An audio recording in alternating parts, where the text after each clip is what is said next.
different learning abilities are accommodated in your American schools? It's a very, very good question. Thank you very, very much. So the American education system is very much about personalizing learning for every student, okay? So what we do is we make sure that every single student knows what they do know, but equally what they don't know. And then what we do is we create a personal path for each and every student so that every student is getting the right lesson they need at the right time, at the right level, okay? Let me explain that a little bit more. My daughter, who's 13, okay, she's quite clever, but she struggled in maths on one particular thing, okay? So she was 13 years old, and for multiplication, for addition, algebra, those sorts of things, she was at grade level. But she found long division very, very difficult. And so the system that we use identified that she didn't know long division very, very well, and it gave her the right lesson. Now, the right lesson for her wasn't at the 13-year-old level, it was at an 11-year-old's level. So it gave her the right lesson, and then from there, she understood it straight away. She was then able to get it right in grade 12, and then get it right when she was 13 as well. So it helped her by identifying what her gaps were, what her problems were. That really helped her accelerate and grow, okay? Now, if you think about a classroom, you may have between 20 and 30 children in your classroom, and your teacher's trying to manage all of you, and you may have all got slightly different gaps, okay? So one of the systems that we use helps the teacher because it gives every student a personal path, okay? We also try and personalize the curriculum, so the subjects that you choose as much as possible.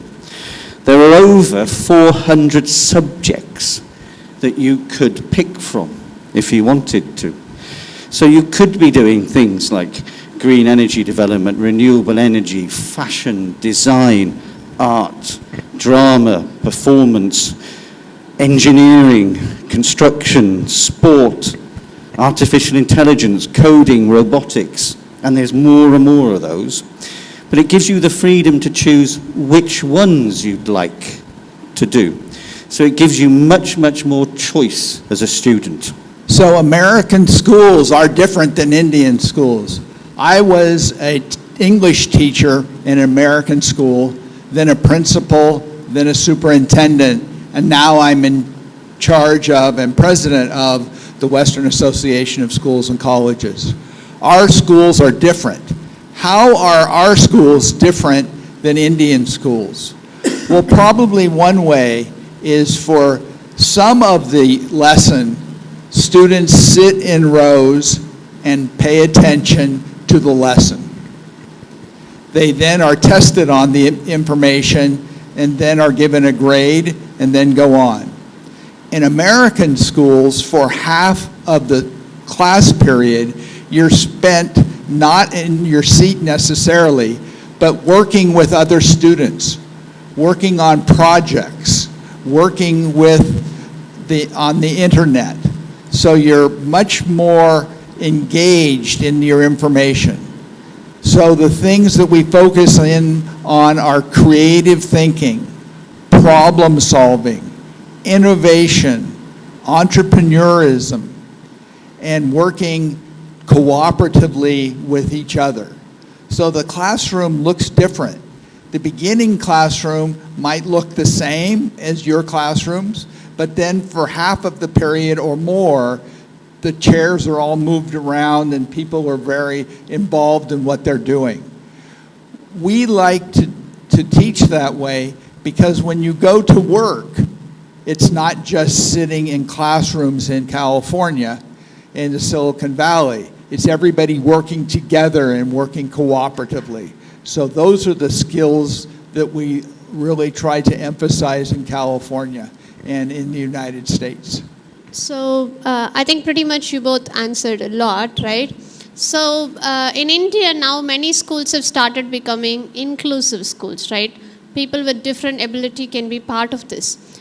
But we are pretty new to this system, right? But we don't have the process and practice and the equipments and tools to help these children to progress like the rest of them. And that's where when AIAASC accreditation comes into a school, will also come parallelly as training to the teachers, materials, differentiated materials for them, tools which can teach them 1,000 times. Let's say a teacher, I myself, can teach a concept for you 5 times, 6 times, 7, 10. After that I'll be like, oh my God, tired, because I'm also a human, right? And then you also learning from the same teacher, same concept, same style, again and again. What you'll do, I'm not getting this, please leave me, ma'am. Yes, we get that, right? But that's where the system is very different. Every time it understands how you understand, and it changes the lesson differently. And as it tries to explain the same concept in thousands of different ways, which humanly is not possible. And 1,000 times it can teach you until you master the concept, right? So the teaching methodology we follow is mastery-based learning, which helps every child to move at their own pace. Everybody is progressing, but not in the same benchmark. What we do right now is one benchmark set, everybody follow. Where there's somebody who understands the concept in 2 minutes also sitting in the same classroom, where another student takes 2 hours to understand the same concept. I'm not asking them to separate, but can that student who finished in 2 minutes, can she move to the next concept? And the student who's still on the previous concept can also progress. So it is not the measurement of the entire classroom, it is measurement of individual student, right? We are all learning, we are all progressing, but you are not assessed with one single benchmark. And that's what is the methodology and how we accommodate every learners in our system. And my question is, how does the education system support the ongoing professional development for teachers? Okay, so as I was telling you about how the trainings works, so the schools who takes the accreditation process mandatorily also go through the teachers training, right? So that makes them understand the curriculum, teaching methodology, how assessment needs to be done, and how feedback needs to be given. Okay, that is something miss in our system currently. I see we do assessment, we do have a teaching methodology, we do have curriculum, but how we give different feedbacks to each child, right? That makes a lot of difference in how they do from the next day or the very next minute. So that's something I feel will be a very big advantage for our teachers, because we have to unlearn a lot of things to relearn the new trend, because we are dealing with 2K kids. Yes? They're completely different from what we've been practiced. In our time, teacher says, hey, sit. We all be quiet next minute. Yes? Can we talk like this to these children now? No, because it's completely a new generation. How you need to talk, how you need to communicate, how you need to give feedback. Those days, no feedback given, no talking, nothing. Do what I say. That's the only mantra we all know. But today it's not like that. We don't want people to do what you say or what the manager says. The world needs somebody who thinks on their own, operates on their own like an entrepreneur or like an intrapreneur.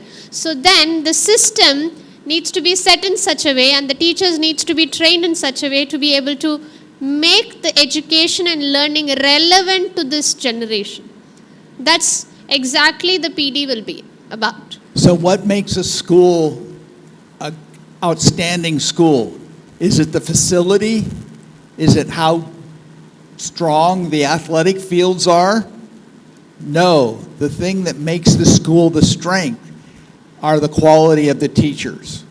And teachers, just like the students, every year need to get better and better. So what we do in America is students go to school for 180 days, but teachers work for 187 or 190 days. So for those 7 to 10 days extra, they spend time going to school just like you. So they go to school to learn how to make sure that everyone knows long division.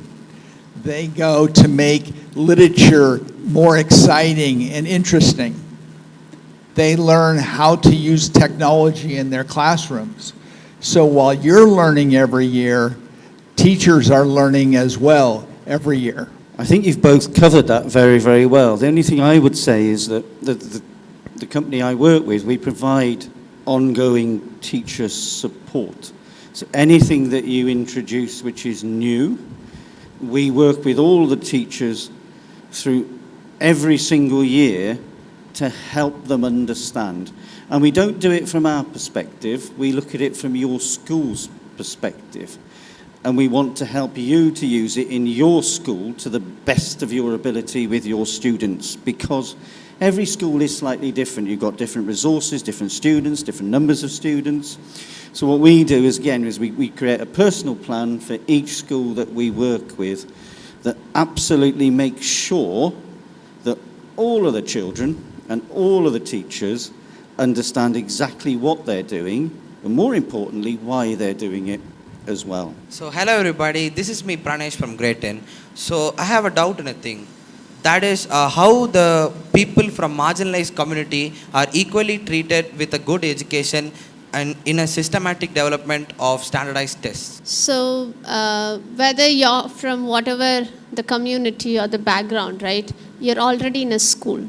That makes you be able to get every service every other person gets. Okay, that's the entry you already got. Now it's your responsibility to make it use that opportunity 100%. That will lead you somewhere else to a better place, right? The school, when you go and ask, okay, I want to do this, sir, will they say no? Will the teacher say no? So once you're in the school, there is no social, economical background, community, nothing. Once you're in school, give your best. Because everybody is trying to do their best for you, then you give your best to get the output right? And the system is equally given to everybody.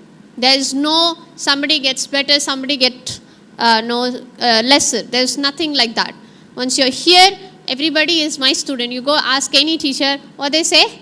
My children, my student, my school, right? That's how they treat it, like how they see their family, they see this place the same way. You feel that, right, at school? So you don't have to think, keep that aside.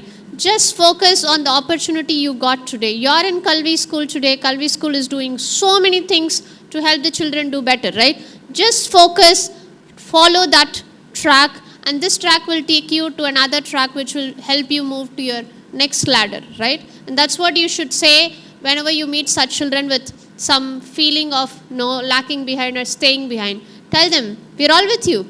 Let's do it together. It's not just the school's responsibility, teacher's responsibility. It's also your peer responsibility to support each other, encourage each other, and pull them together with your hand. If he is from a socially different background, hold hand tight, very tight. He cannot leave you. Just take along with you.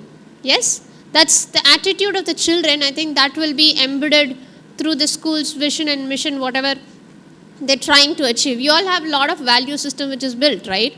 This is all part of it. Don't really think that as a big problem and all. For this age, you don't have to think about it. Just focus on the opportunity you got. So in the American school, if you only educate a certain percentage of the students and only some of the students, like if all of you did very, very well in school and you like the school and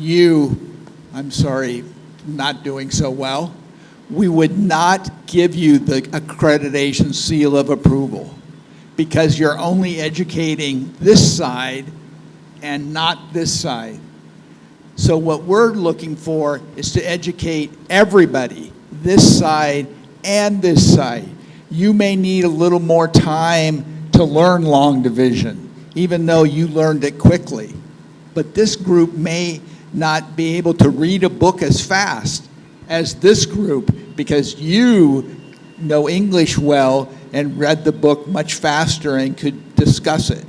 So we're looking at educating everybody on every subject, not just the top achieving students. Hello, sir. I am Darshan Shimgan from grade 7. Sir, can you explain me about the what is the Title 9 Act? We are here for education. We are here for progress, right? It's like this. The gender doesn't matter, right? Whether you're tall, short, whether you're fair, not fair, right? Whether you're sharp, not sharp, doesn't matter, right? It is, everybody is human, right? So we all blessed to get this opportunity, to get this education, right? We are very happy, grateful, use it to the fullest. Also see if you can support somebody who is not getting it right now, right? Or if you can do something about it, right? Or if you cannot do it now, wait for the day where you can do it for them, right? It's the same story, how other genders can be respected, how they can also be treated equally, right? At this age, you can't really do much about it. Even as adults, our country is very new to those segment, right? But we are getting there because we respect everybody as a human, right? Even we are a country, we respect all the animals. That's why we have so many animal gods, yes? Yes, right? True, right? So there is an equality of the nature, human, every living thing in the world. You understand that part of it? Yes, right? That's the simple logic behind everything. Just respect, even if it is a tree, it's a very small plant, it's a dog, it's anything, whichever has life, they also have all the rights you have and I have to live in this planet with all the freedom. Yes or no? You all get that, right? Yeah, so from my perspective, as I said earlier on, we're here to help every single student, yeah, reach their potential. So be the best that they can be. And that might be different for different people, but that's fine. And the other thing that we want to make sure is what I would call, we want to help you reach your element. Now, when we say your element, yeah, what I mean is we want to help you find what you're good at, what you enjoy, and what you think you'd want to do as a job afterwards. Because there are lots and lots of people in the world who are doing jobs that they don't like at all, yeah? But what's critically important is that you find a job that you're good at, that you can do, but you also are happy doing. I'm very, very lucky. I'm in my element. I love the job that I'm doing. It helps me meet individuals like you, students, and everybody here, okay? But what's really important is we help every single person reach their potential, be the best that they can be, okay? And I work with children in 108 different countries. There's one young lady which stands out to me at the moment because she lives in Lebanon, and there's awful things happening in Lebanon at the moment with bombs and all sorts of things. And she works in our online school, okay? And I was on a call with her 5 days ago, and she's learning her maths, and I can hear in the background noises of bombs being dropped all around her. But she's so determined, and she values education so much, yeah, that she's working as hard as she can. She's taken advantage of every opportunity that she's got, yeah, because she wants to succeed and do well, okay? I could give you lots of examples of different children I'm working with around the world. They're all different. They're all in different places. They're all different genders, everything. But they're all doing very, very well, okay?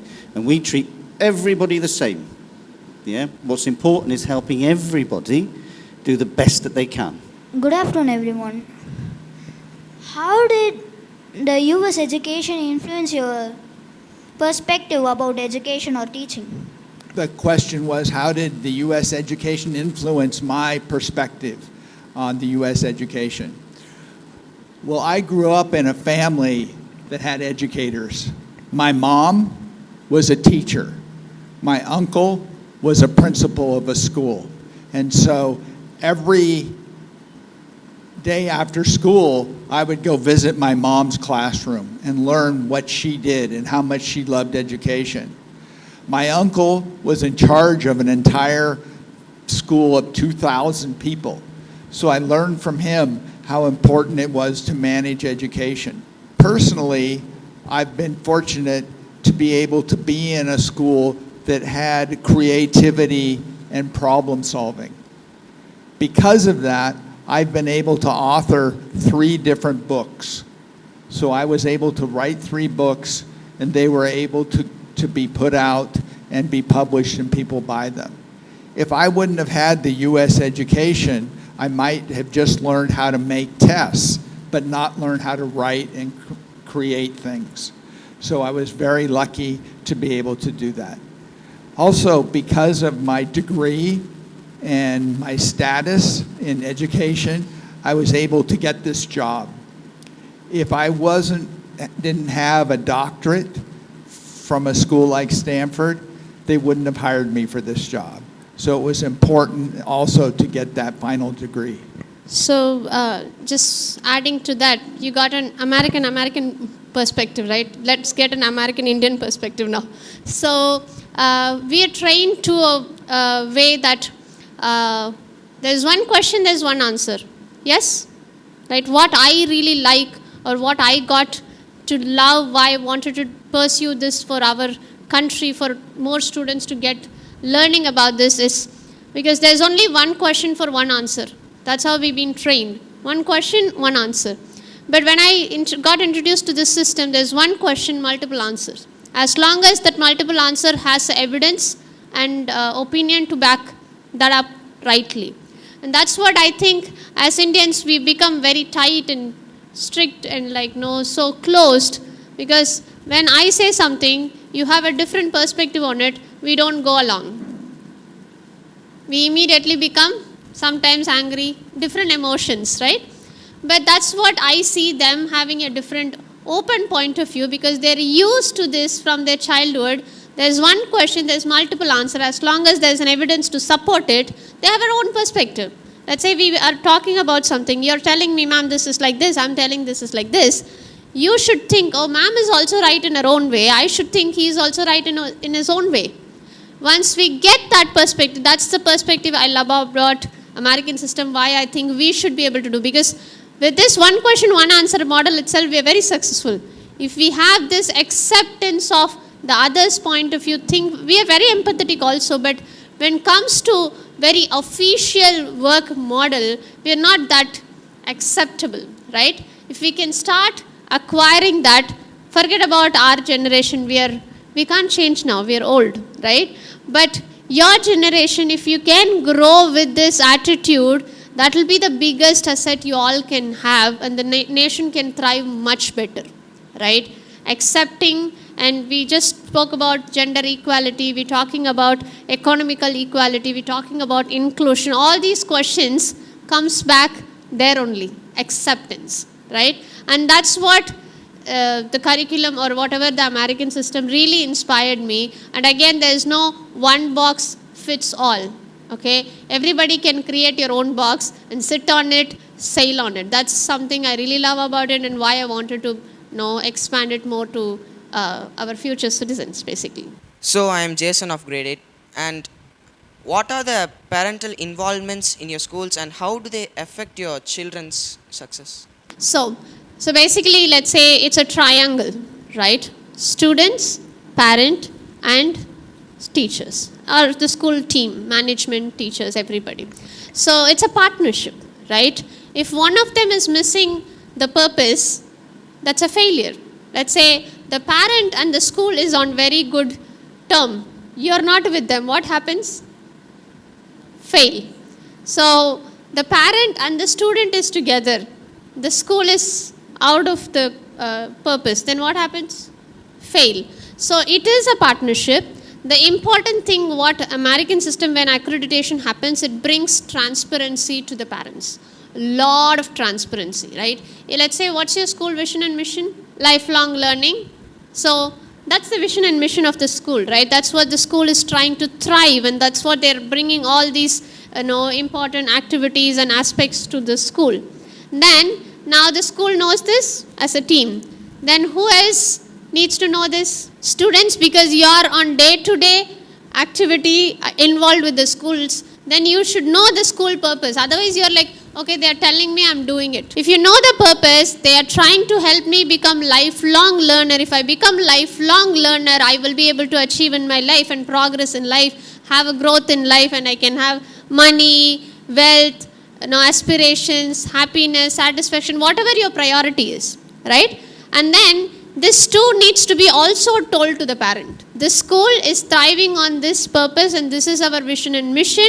If you align with this, this is the school for you. If not, the parent needs to find a school with aligning vision and mission of their expectation.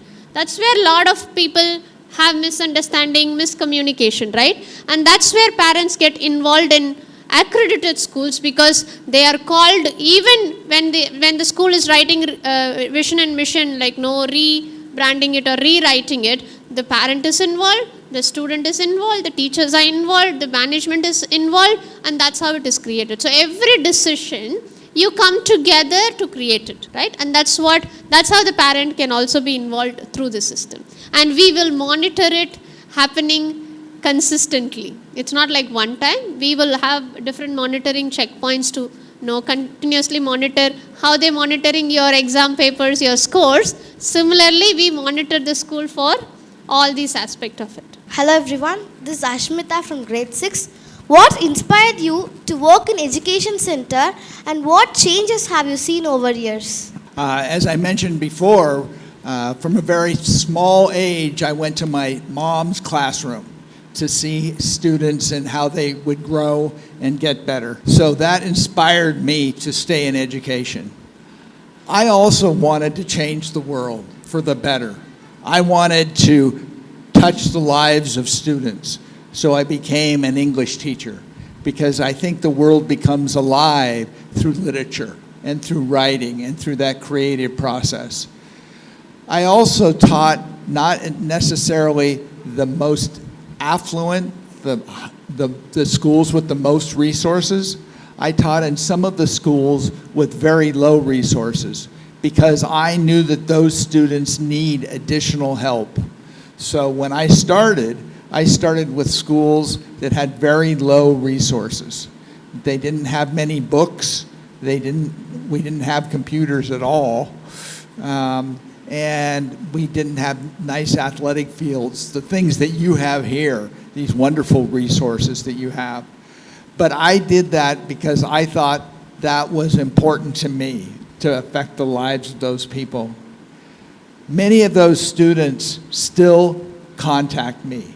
I just got one today from a student who went on and became an engineer and is very successful. And he wrote and he said, "Thank you for the education that you provided me and the support that you provided for me." That made my life better today. Today is a great day after getting an email like that from one of my students. So the reason that I went into education is to change the lives of students for the better. Perfect, thank you. That's a really, really good question, okay? So again, my background has started off in teaching, and I went into teaching because when I was 8, I used to find school quite difficult. And then I went into school with one teacher in my primary school, and she completely changed me as a person, as a student. She spent the time with me as a person, and she helped me understand everything that I couldn't understand before.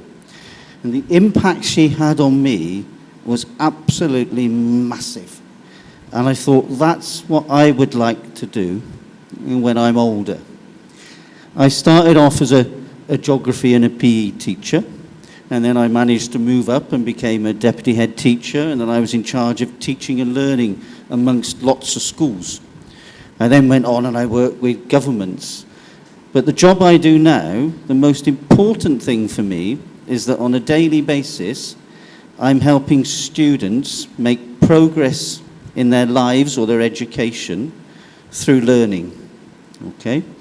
And I'm sure all of you here will have a teacher in mind, as I've said that about the teacher that I've spoken about, because teachers have a huge impact on you and your lives and how you're going to grow and develop.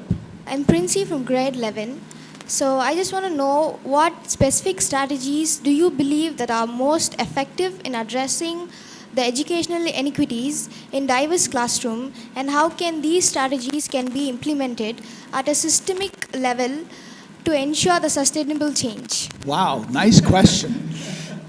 So the question was, what strategies do you think will work so that all students can learn and that the system will change? I think the key is to not only teach the content, but to get in and look at how every student is interacting with that content.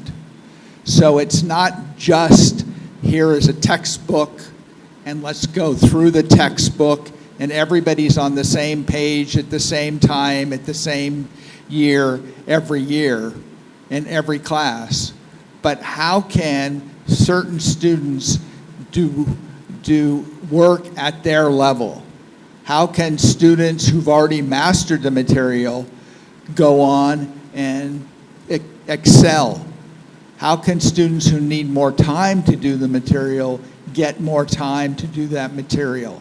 So it's individualized to the class. Something that might not be interesting to one student might be very interesting to the other. So we need to meet with every student rather than thinking that every student is exactly the same, because they're not.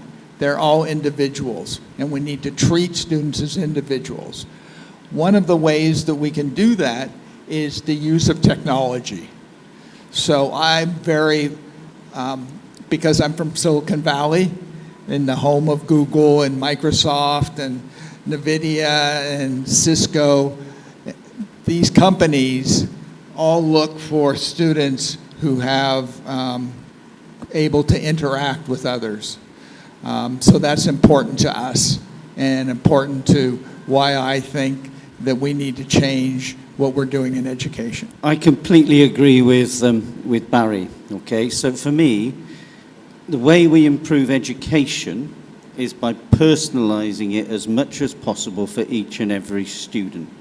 Because each student needs to see the relevance in it and understand how they can improve themselves, okay?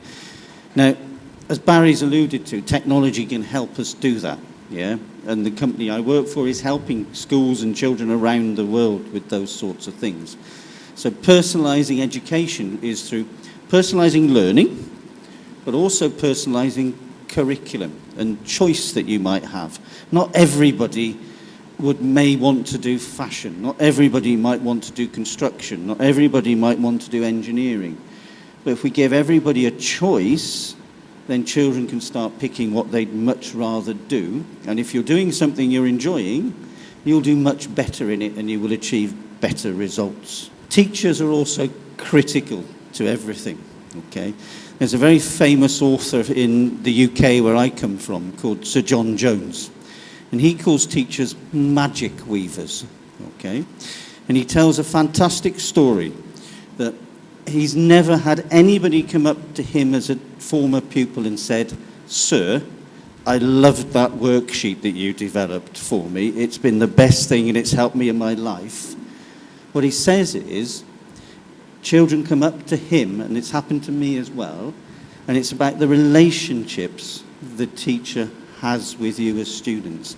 It's about that moment where you've struggled really badly somewhere, and the teacher's taken time to spend 5 minutes extra with you to help you, and that's what makes the difference.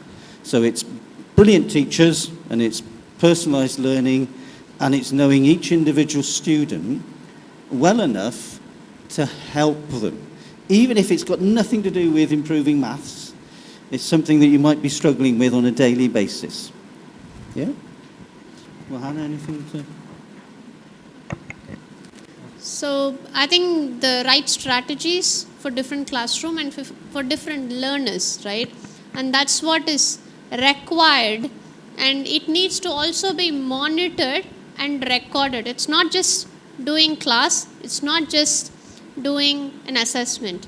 and what happened in this class today, what did I do differently, how did I do differently, how much impact it created with a student, and it needs to be recorded as a file, as a, let's say, weekly reports. So that way, when you come back with a similar situation, you go back and refer, oh, I think this is the girl Aishwarya, I think I helped her last time like this, and when I told her this way, she picked up quickly. So you remember it.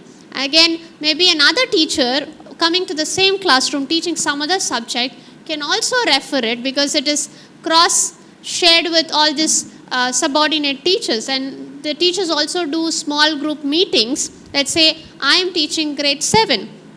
And there's also other 3-4 teachers the same class in grade 7, have weekly meeting to just discuss what happened in class, how the learners are learning. Maybe there's some situation, one teacher feels, ma'am, this girl, I feel last 2 weeks she's kind of sad and upset.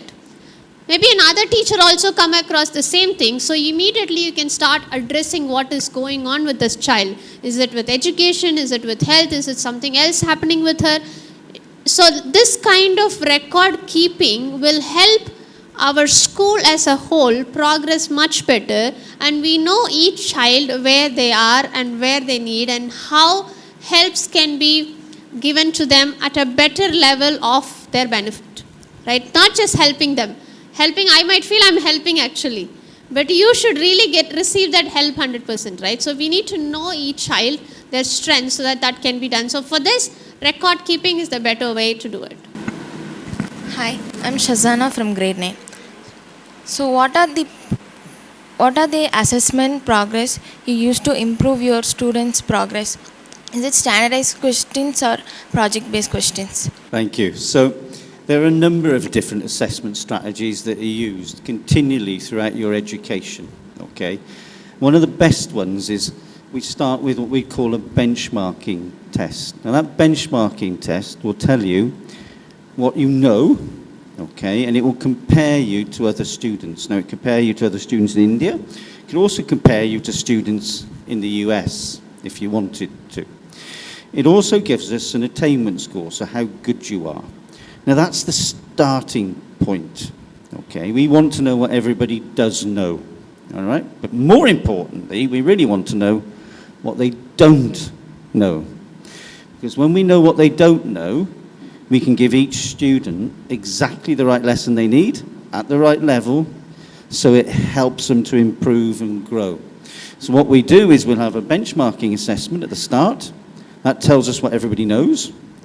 We then have a system where we do by skill. So say my daughter again, she wasn't very good at long division, yeah? The system picked up she wasn't very good at long division, and it gave her a lesson on long division. It enabled her to practice her long division, and it then gave her a test that proved that she understood it. So you have a big test at the start, then all the things you don't understand, you learn, and you'll have a micro test at the end of it, which then says, yes, I now know that. So you know long division at grade 10, it might then move you to long division at grade 11, yeah? So you understand and you progress using these things. Does that make sense? Yeah? In the United States, we're changing the way that students are assessed. Not only are they given a piece of paper, a pencil, and asked to answer questions, but they're looking at other ways to assess students. So for example, you might get up and give a presentation, and then you're graded on the quality of your presentation. You might create in a math class a automobile that works using math concepts and then explaining the concepts. So you're actually doing hands-on things, making presentations. And the other thing is obviously writing and being creative in your writing. So assessments, we're looking for alternatives to just paper and pencil tests, because when you get into the world of work, there are no more paper and pencil tests. They're actual projects that you're having to deal with. You get a certain problem and you try to define that problem and how to solve that problem. Hi sir, I am Devesh Karthik of grade 11. Sir, can you please share us some examples of initiative programs taken for improving the educational equity? Very, very good question again. Very good question. So, once again, we see each student as an individual.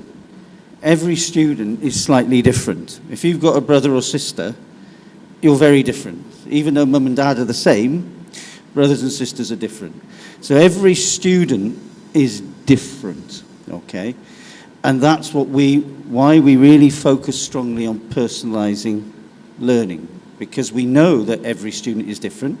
Every student will find a certain thing more difficult than somebody else, and at a different time, yeah? You might, I'll go to my daughter found long division difficult, you might find it very, very easy. But then you might find something else more difficult, and my daughter would find it easy. So we know that everybody is different, okay? But that doesn't matter. What we want is for every student to reach their potential. Again, be the best that they can be, and we help them by giving lots of choices and support. So if it's with learning, we find out what you don't know and we help you. And if it's with curriculum, we give you lots of choice so you can take whatever you want to that you're personally interested in. There may be some children who've done so well, they could start taking university credits or college credits whilst they're still in school. Yeah? But that might not be for everybody. Yeah? But what we're about is helping every single student to be the best that they can be by making it as personal as possible for each student. Refer to my son, Holden, who was a very good student. So normally when you go to college in the United States, you have to go to school to get a bachelor's degree is 4 years. Because he took college classes when he was in high school, he also took tests rather than taking the course. He challenged the course, took a test, and then didn't have to take it. So he knew algebra already before he took algebra, so he took a test and then didn't have to take it. He was able to graduate in 3 years. That meant that he got to attend his chosen field. He became a medical doctor, and he became a medical doctor earlier than other students because he was able to work at his own level. So I think working at your own level is key and hopefully something you're hearing today. So thank you again for that question. ಇನಿ ಸರ್ವದೇಶ ಕಲ್ವಿ ಸಾಮಾನ್ಯರುಗಳು Kalvi Group of Schools